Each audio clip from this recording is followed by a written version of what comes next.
제 친구 중에 아주 사업 수완이 좋은 부유한 친구가 한 명 있습니다. 커다란 물류 창고만 3개가 있어요.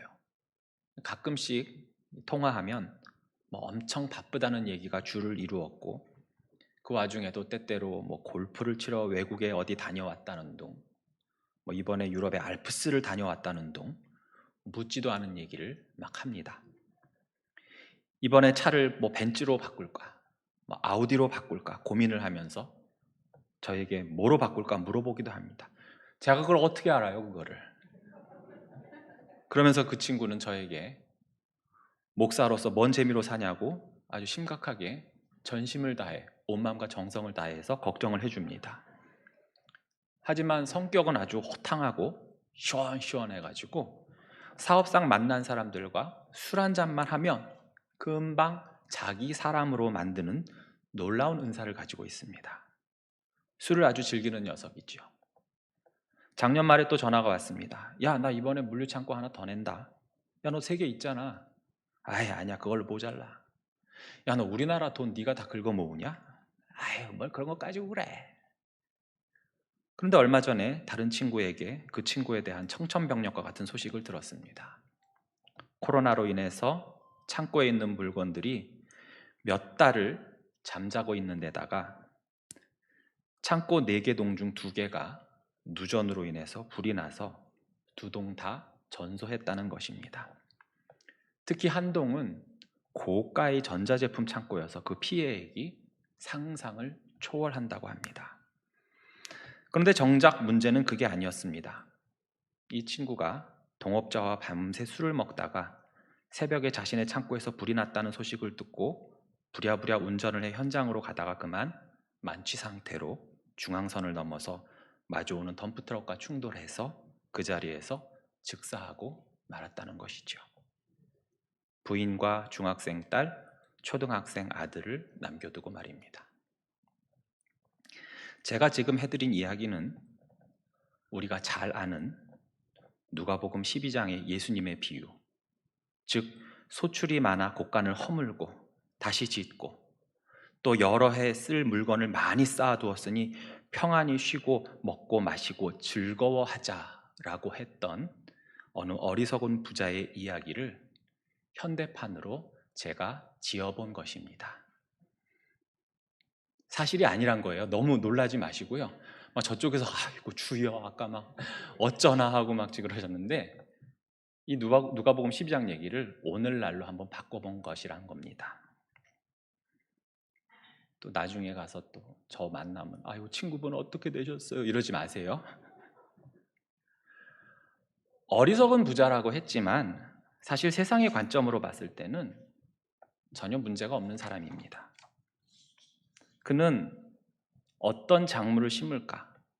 일꾼은 얼마나 확보하고 어떻게 배치할까? 그래서 어느 정도의 시세로 팔까? 철저히 계획했을 것입니다.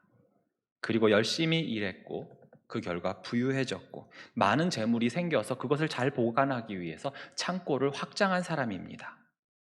그래서 평생 먹고 살 것, 노후 대비까지 확실히 해놓았으니 이젠 은퇴하고 여생을 편안히 보내겠다고 한 거죠.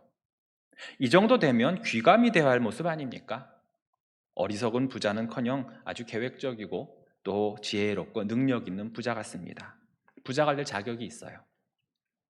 그러나 이 사람에 대한 예수님의 평가는 부정적이지요. 그는 어리석은 부자일 뿐이었습니다. 왜 그런지 우리는 누가복음 12장 20절을 통해 알 수 있어요. 하나님은 이르시되 어리석은 자여 오늘 밤에 내 영혼을 도로 찾으리니 그러면 네 준비한 것이 누구의 것이 되겠느냐 하셨으니 결국 그 부자는 자신이 했던 계획대로 되었습니까? 안 되었습니까? 안 되었지요. 안 되었다면 2가지 이유일 겁니다. 그의 계획이 처음부터 잘못되었던가 아니면 그에게는 그 계획을 이룰 만한 진정한 능력이 없었다는 것입니다. 계획을 세우는 것이 잘못된 일입니까? 아니죠. 우리 주변부터 보더라도 그렇습니다. 전날이나 아침에 그날 하루의 계획을 짜지요. 우리 자녀들이 학교에서는 한 학기 혹은 1년의 학습 계획을 짜서 나눠줍니다. 남편이 다니는 회사에서는 올해 혹은 향후 5년간의 회사의 매출을 증대시킬 계획을 짜요. 국가는 말할 필요도 없습니다. 우리 교회도 연말에 다음 해를 위한 사역 계획을 짜고 예산을 편성하지요.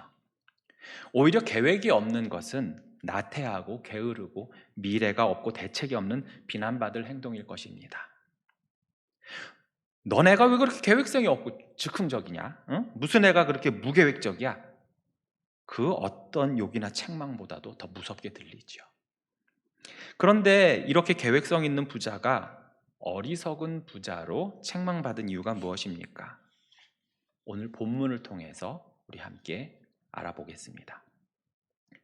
예수님의 동생인 야고보는 사도행전 12장에서 나오는 헤롯 아그리파 1세의 박해로 뿔뿔이 흩어진 유대인 그리스도인들에게 편지를 보냈습니다. 그 편지가 바로 야고보서입니다. 어떤 특정한 사람이나 교회에 보낸 것이 아니라서 우리는 그러한 편지를 공동서신이라고 하지요.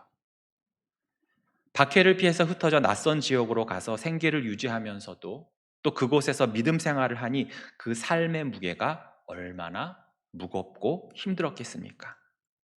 정착한 곳에서는 그 토박이들, 원주민들에게 그들은 나그네처럼 여겨졌고 또 정치적, 경제적, 종교적 억압을 받고 살았습니다.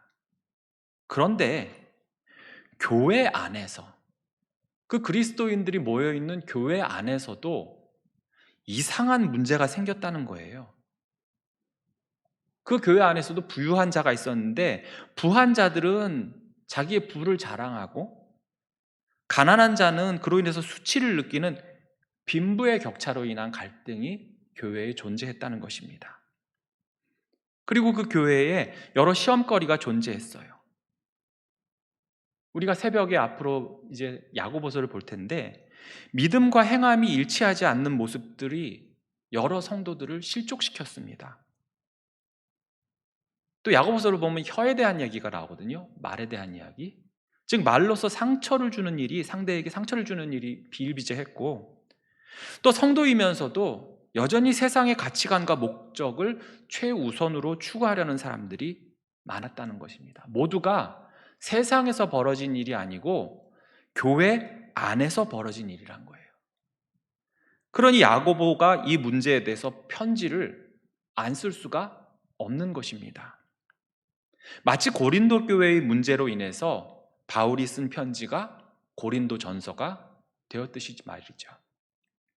그래서 모든 서신서는 문제가 있기 때문에 보낸 겁니다. 그냥 무슨 연애 편지처럼 안부나 묻자고 그냥 달달한 내용 쓰는 게 아니라 그 모든 서신서에는 그 서신을 받는 교회나 그 상대방에게 어떠한 큰 문제가 있거나 또한 해결해야 될 일들이 있기 때문에 보낸 거예요. 오늘 본문을 보시면요, 야고보가 어떤 경로를 통해서 교회 안에서 성도들 간에 벌어진 이야기를 들은 것 같습니다. 그 성도들은 나름 성공했고 부유한 무역업자들이었던 거예요. 당시는 팍스 로마나, 즉 로마의 강한 정치적 군사적 힘으로 세계가 잠시 평화로웠던 시대였습니다. 해상에서 날뛰던 해적들도 로마의 해군들이 완전히 소탕해서 무역선들의 항로를 보호함으로써 해상무역이 매우 발달했던 때였지요. 농업이나 목축업보다도 이런 외국 무역으로 돈을 버는 사람들이 교회 안에서 존재했던 것입니다. 그러던 어느 날 소위 무역업자 집사님들이 모여서 아마 이런 이야기를 한 것 같습니다. 그게 13절입니다. 오늘이나 내일이나 우리가 어떤 도시에 가서 거기서 1년을 머물며 장사하여 이익을 보리라. 그들은 아주 진취적이었고 또한 추진력이 있는 사람이었지요. 오늘이라 내일이라도 당장에 다른 도시에 가서 장사를 시작하겠다. 그들은 두려움이 없었습니다. 낯선 다른 도시 정도는 문제도 아니었어요. 그들은 아마 자본도 든든했던 것 같습니다. 왜냐하면 한 주, 두 주도 아니고 얼마나요? 1년이나 머물면서 장사를 할 정도로 그들은 모아둔 재산이 있었다는 것입니다. 그들은 자신감이 충만했어요. 가기만 하면 이익을 볼 거야 자신만만했습니다. 이들의 목표는 확실했고 또 계획은 치밀했습니다. 이들의 목표는 이윤 추구였지요. 계획과 자신감은 나무랄 데가 없었습니다. 우리의 자녀들도 좀 이렇게 살았으면 좋겠죠. 이 무역업자 집사님들이 예배가 끝나고 휴게실에 앉아서 이런 이야기를 자랑스럽게 떠벌리고 있을 때 그 옆에 있던 몇몇 가난한 청년들은 아주 부러운 눈으로 그들을 쳐다보며 아이고 나도 저 집사님처럼 되고 싶다, 본받고 싶다 하면서 녹차를 홀짝홀짝 대고 있었을 것입니다. 이 모습을 야고보가 보았다고 생각해 보십시오. 야고보가 그곳에 있었다면 매우 못마땅했을 것이에요. 그리고 바로 책망했겠죠. 14절 말씀처럼 내일 일을 너희가 알지 못하는도다. 너희의 생명이 무엇이냐? 너희는 잠깐 보이다가 없어지는 안개니라. 지금 한창 들떠서 원대한 계획을 가지고 외국에 나가서 무역을 해서 돈을 벌겠다는데 거기다 대고 찬물을 끼얹고 있어요. 1년의 계획을 세운 자들에게 한다는 소리가 너희가 당장 내일 일도 어찌 될 줄 모르면서 1년을 논해? 솔로몬도 잠언에서 이와 비슷한 말을 했죠. 잠언 27장 1절에서 너는 내일 일을 자랑하지 말라. 하루 동안에 무슨 일이 일어날는지 내가 알 수 없음이니라. 여러분 어릴 적 들었던 유머 중에 이런 얘기가 있죠. 하루살이하고 모기가 결투를 벌이다가 해가 지는 바람에 싸움을 멈추고 돌아서면서 하루살이가 뭐라고 했죠? 너 내일 다시 붙어. 하루 사는데 내일 다시 붙재요. 내일의 기약이 없는 하루밖에 못 사는 하루살이가 한 말치고는 너무 비장해가지고 웃음이 나오죠. 야고보의 마음도 그러했다는 것입니다. 아니 하나님의 마음이 그랬다는 것이 더 정확한 표현일 것 같아요. 내일 일도 모르는 피조물인 너희가 1년 후의 일을 그렇게 호언장담한다고? 생명이란 것이 무엇인 줄 아느냐? 생명의 창조자요 주관자이신 하나님, 우리 피조물들에게 생명을 불어넣어 주신 하나님께서 생명을 창조하지도 주관하지도 못하는 인간들에게 묻고 계시는 거예요. 너희 생명이 무엇이냐? 마치 모두가 잘났다고 떠들며 정죄하던 욥의 친구들 앞에서 하나님께서 속사포로 랩하듯이 질문하던 광경이 떠오르지요. 너의 생명이 무엇이냐? 그것도 모르면서 왜 이렇게 교만해? 라고 하시는 것입니다. 결론부터 말해줄까? 너희의 인생은 안개와 같아. 이른 아침 잠깐 보였다가 해가 뜨면 바로 사라지는 그러한 안개 말이야.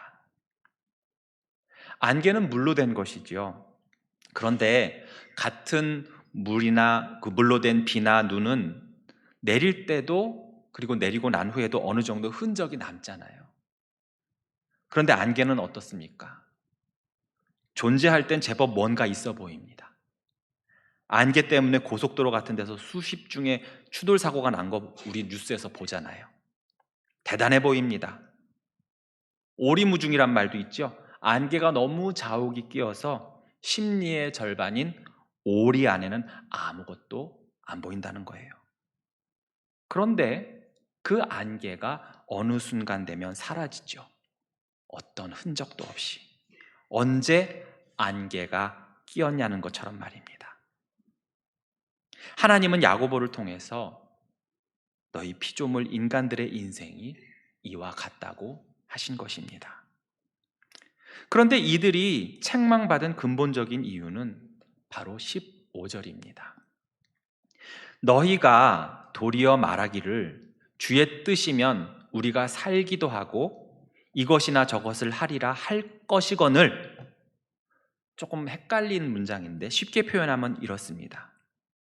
여러분이 성도라면 도리어 이렇게 말하는 것이 옳습니다. 주님의 뜻이라면 내가 살 것이요. 주님으로 인해서 우리가 이런저런 일을 할 수 있습니다. 주님이 뜻이라면, 주님으로 인한다면 우리가 살고 우리가 이런저런 일을 할 수 있습니다. 라고 고백하는 것이 맞다는 것입니다. 즉 앞서 13절에 많은 계획을 세우고 이익을 보려던 자들의 삶 속에선 오래전부터 무엇이 결여되었다는 이야기입니까? 바로 주님의 뜻이 없었다는 거예요. 하나님의 뜻에 대한 관심과 또한 그것을 구하거나 그 뜻을 이루고자 하는 마음이 없었다는 것입니다. 하나님의 뜻을 배제한 채 자기 마음대로 무엇이든지 할 수 있다는 교만으로 똘똘 뭉쳐 있었다는 것입니다. 이 서신서를 읽을 정도라면 교회의 어떤 한 부분을 담당하는 성도임에도 불구하고 이들 마음속에서는 여전히 세상의 불신자와 구별이 안 되는 자기 자신을 신뢰하는 교만이 여전히 존재했던 것입니다. 미래에 대한 계획 반드시 필요하죠. 그런데 이들에게는 그곳에 하나님이 없었다는 것입니다. 즉 계획을 잘못한 것이 아니라 애시당초 잘못된 계획을 한 것입니다. 그리고 그 계획을 자신의 노력으로만 이루려고 했던 것이지요. 하나님이 없어도 가능할 것이라는 착각을 하면서 말입니다. 주의 뜻이면 우리가 살기도 하고 이것이나 저것을 하리라. 그런데 여러분, 이것을 가장 모범적으로 순종하신 대표적인 모델이 누굽니까? 바로 예수님 자신입니다. 예수님의 생애의 가장 위기의 순간, 그 절체절명의 상황 속에서도 겟세마네 동산에서 예수님은 하나님의 뜻에 대한 순종을 표현하신 바 있지요. 마태복음 26장 39절 말씀대로 조금 나아가사 얼굴을 땅에 대시고 엎드려 기도하여 이르시되 내 아버지여 만일 할만하시거든 이 잔을 내게서 지나가게 하옵소서. 그러나 나의 원대로 마시옵고 아버지의 원대로 하옵소서 하시고, 나의 계획대로 하지 마시고 하나님의 계획대로 하세요. 하나님이신 예수님까지도 이런 겸손함과 또한 순종으로 하나님의 뜻을 구했고 하나님의 뜻이 무엇인지 알았고 하나님의 뜻을 순종함으로 모든 것을 이루셨습니다. 그러나 피조물인 우리 인간은 하나님의 뜻을 구하는 것이 아니라 내 뜻과 내 계획과 내 알량한 능력을 의지하여 16절 말씀처럼 허탄한 자랑들을 우리는 많이 합니다. 이제도 너희가 허탄한 자랑을 하니 그러한 자랑은 다 악한 것이니라. 허탄하다라는 뜻은 우쭐대고 허풍을 떤다는 뜻입니다. 여러분 주변에서 보면 막 자기를 과신하고 허풍 떠는 사람 보면 어떠세요? 좀 짜증나죠? 그러다 계속 보다 보면요, 나중엔 좀 불쌍해져요. 아, 왜 저러고 사나 이러면서. 오래전에 버스를 탔는데 웬 아저씨가 앉아가지고 막 핸드폰으로 통화를 하는데 막 소리를 고래고래 지르는 겁니다.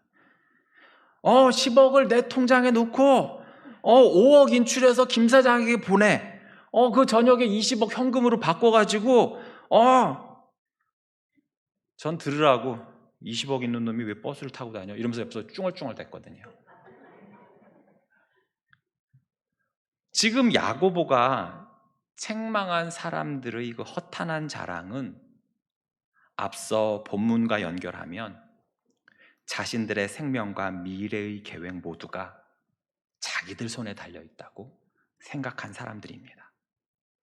하나님의 뜻, 더 나아가 하나님의 존재, 그리고 하나님의 주권이 무시된 삶인 것입니다. 하나님이 계셔야 할 자리에 자기를 놓고 하나님을 높여야 할 곳에 자신을 높이는 것입니다. 하나님을 자신으로 대체하려는 것입니다. 대표적으로 아담이 그러한 유혹에 넘어가지 않았습니까? 그러나 반대로 바울은 예수님을 만나기 전까지는 세상 사람들이 부러워하고 우러러보는 것을 자랑 삼았지만 예수님을 만나고 난 후에는 그 모든 것들을 배설물로 여기고 갈라디아서 6장 14절 말씀처럼 내게는 우리 주 예수 그리스도의 십자가 외에 결코 자랑할 것이 없으니라고 고백하지 않았습니까? 오늘 본문 13절 말씀처럼 그들이 미래 계획을 짜면서 자신들의 수완과 능력과 경험과 지식과 재력 등을 자랑 안 했을 것 같습니까? 옆에 투자자가 있었다면 나만 믿어, 나만 따라와 했을 것입니다. 그 어디에도 하나님은 없어요. 지금 1년이 넘게 교회를 떠나 있을 텐데 그에 대한 신앙에 대한 예배에 대한 어떠한 고민도 없이 무엇만 말하고 있습니까? 이익을 보리라. 거기에만 초점을 두고 있습니다. 그렇기 때문에 이러한 허탄한 자랑들은 다 악한 것일 수밖에 없습니다. 그 허탄한 자랑에는 교만과 또한 하나님의 부재가 뭉쳐 있기 때문이죠. 이제 야고보는 지금까지의 내용을 17절에서 이렇게 요약하며 결론을 맺습니다. 그러므로 사람이 선을 행할 줄 알고도 행하지 아니하면 죄니라. 선을 행하다, 이것은 단순히 착한 일을 해야 한다는 것이 아닙니다. 즉, 불쌍한 사람을 보았는데 도와주지 않고 지나쳤어. 그러니까 너 죄야. 이 정도로 축소해서는 안 된다는 겁니다. 성경이 말하는 선은 단순한 착한 행동, 즉 인간의 양심과 도덕에 의한 행동을 의미하는 것이 아닙니다. 이스라엘이 선하지 않아서 멸망했다고 생각하십니까? 바리새인의 행동은 선한 구석이 하나도 없는 것이었을까요? 그들은 나름 선하다고 자부했어요. 그 많은 금식과 율법 조항과 또한 구제를 하면서 열심을 했습니다. 다 선하게 보여요. 그러나 하나님이 말씀하시는, 하나님이 원하시는, 성경이 말씀하는 선은 그게 아니에요. 17절은 그러므로로 시작하잖아요. 이 그러므로는 바로 15절과 직접적으로 연관됩니다. 주의 뜻이면 우리가 살기도 하고 이것이나 저것을 하리라. 즉 그 선은 바로 하나님의 뜻에 따라 살고 주의 뜻에 따라 이것을 하고 저것을 하는 것을 말하는 것입니다. 앞서 이익을 보리라 했던 사람들에게는 결국 무엇이 없다고 했습니까? 주의 뜻이 없었어요. 나의 뜻, 나의 계획만 존재했을 뿐. 그래서 허탄한 자랑을 했고 그 모든 것이 악한 것이며 또한 그들의 그러한 행동들이 죄라고 하신 것입니다. 성도가 주님의 뜻이 무엇인지 알고도 행하지 않는 것이 곧 죄입니다. 하나님을 의지하고 하나님께 내 인생을 맡기고 그 말씀에 순종하고 말씀에 비춰 내 인생의 계획을 세워야 하는데 어느 순간부터 하나님은 내 계획에서 배제시킵니다. 내 신앙은 어떻게 그럭저럭 의지하는 것 같은데 또 그게 자식에게 가면 그만큼 또 약해져요. 세상의 방법, 세상의 지식대로 키워야 성공할 것 같습니다. 그러나 이것은 주의 뜻이 아니지요. 교회를 좀 오래 다녔고 성경을 좀 읽고 설교 몇 번 좀 주워들었다고 해서 주의 뜻이 뭔지는 머리로는 아는 것 같은데 알고도 행하지 않는 현실입니다. 그것이 바로 죄입니다. 하지 말라고 금한 것을 한 것만 죄가 아니고 마땅히 하라는 것을 안 한 것도 죄이지요. 종말에 맡겨진 1달란트로 이익을 남기는 것이 주인의 뜻이었는데 그것을 알면서도 하지 않았던 종은 어떻게 됐습니까? 책망을 받지요.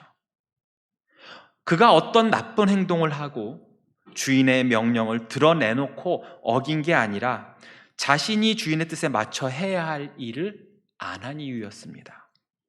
그 테마는 예수님으로부터 용서받지 못했지요. 이런 의미에서 누가복음 12장 47절에서 하셨던 예수님의 경고는 매우 실제적입니다. 주인의 뜻을 알고도 준비하지 아니하고 그 뜻대로 행하지 아니한 종은 많이 맞을 것이요. 우리의 삶에서 우리 하나님의 주권을 인정하지 않는 것, 내 인생의 계획에서 하나님을 배제하는 것, 내 경험, 내 지식으로 모든 것을 해보겠다는 것, 모두 다 용서를 구해야 할 우리들의 죄인 것입니다. 우리의 시간과 생명이 우리에게 있는 것이 아니라 하나님의 손에 달려 있고, 우리의 생명이 잠깐 보이다 자취를 감추는 안개와도 같은 존재임을 우리가 정말로 인정을 한다면 우리는 겸손해질 수밖에 없습니다. 그렇게 되면 우리는 하나님을 의지할 수밖에 없고 주님의 뜻대로 살아야만 한다는 것을 더욱 깊이 깨닫게 될 것입니다. 오늘 제목이 누가 계획하는가입니다. 누가 계획하는가에 따라 결과가 달라져요. 내가 계획하고 내가 계획하는 대로 되던가요? 안 그렇습니다. 그러나 내가 아닌 하나님이 계획하시고 행하신다면 어떻게 될까요? 그대로 선하게 완벽하게 진행될 줄로 믿습니다. 2020년 한 해를 정리하면서 하나님의 뜻과 계획하심이 나를 통해 어떻게 움직이고 있었는지 뒤돌아보고, 또한 다가올 2021년 그러한 하나님의 인도하심과 그 뜻을 묻고 그 말씀에 순종하고, 그로 인해서 하나님께서 저와 여러분에게 베푸실 은혜들을 기대하는 그런 연말 되시기를 주님의 이름으로 축복합니다. 기도하겠습니다.